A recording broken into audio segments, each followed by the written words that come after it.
Vítejte u představení 18-jamkového discgolfového hřiště v zámeckém parku Boru u Tachova, vybudovaného v roce 2025. Tentokrát za použití pouze fotek, ale představu si jistě snadno uděláte. Hřiště focené při turnaji, proto prosím akceptujte vykolíkované prostory. 13 jamek má par 3, 5 jamek par 4. Celkový par hřiště je 59. Délka jamek je od 52 do 210 metrů. Celková délka 1808 metrů, malé převýšení zhruba 5 metrů, chůze je tedy velmi pohodová.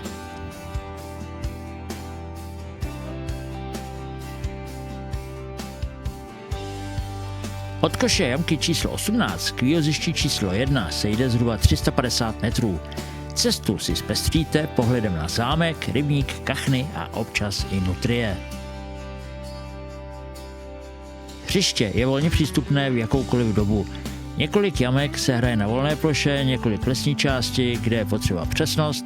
Hřiště je tak spíše trochu těžšího charakteru. Hraje se kolem zámeckého rybníka a zlatého rybníka, obojí OB, ale jamky jsou bezpečné vzdálenosti. No, i když discgolfisté dokáží nemožné. Další vodou je Mlýnecký potok, který je OB a který lemuje několik jamek. Jamka číslo 1, par 3, 78 metrů. Hází se přes volnou plochu na koš umístěn v lesní části. Vpravo velký strom, 26 metrů od výhoziště. OB, cesta vpravo. Jamka číslo 2, par 4, 135 metrů. 95 metrů od výhoziště, mando obazované zleva, drop zóna u manda.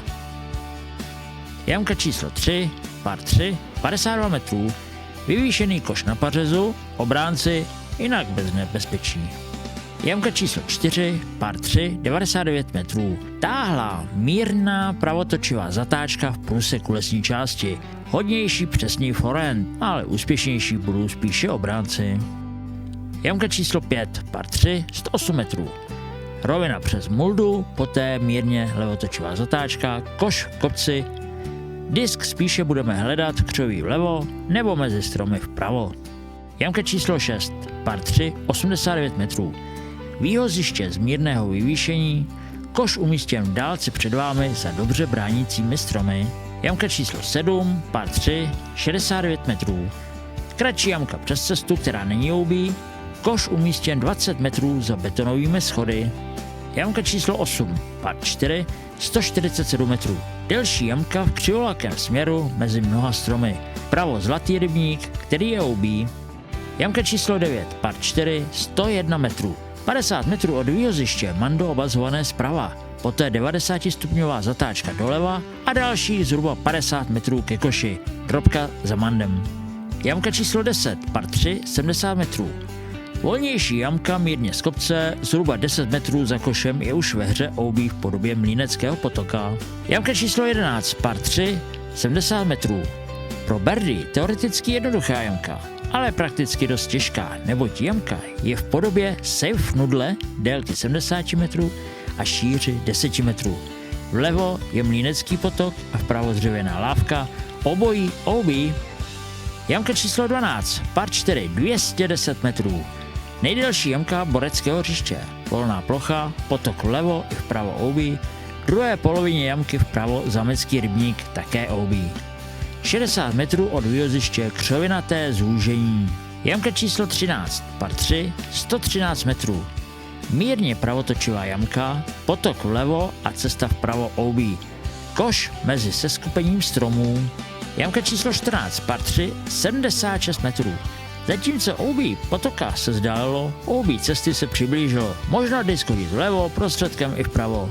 Pokaždé však počítejte s nárazem disku do některého ze stromů. Jamka číslo 15, par 4, 168 metrů.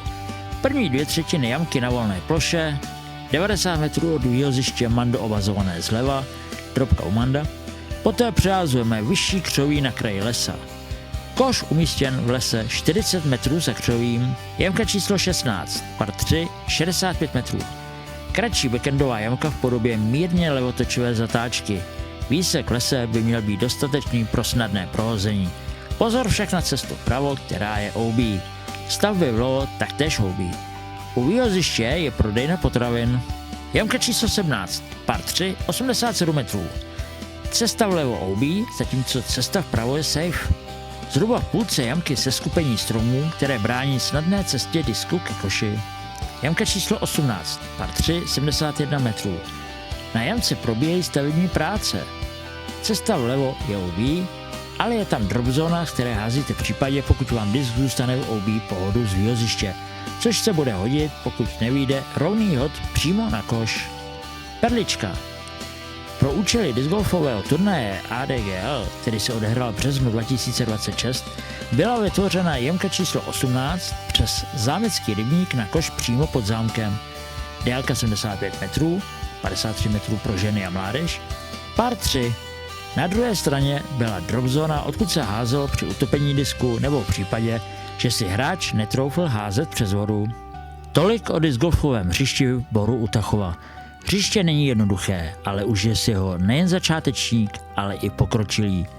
Díky za sledování.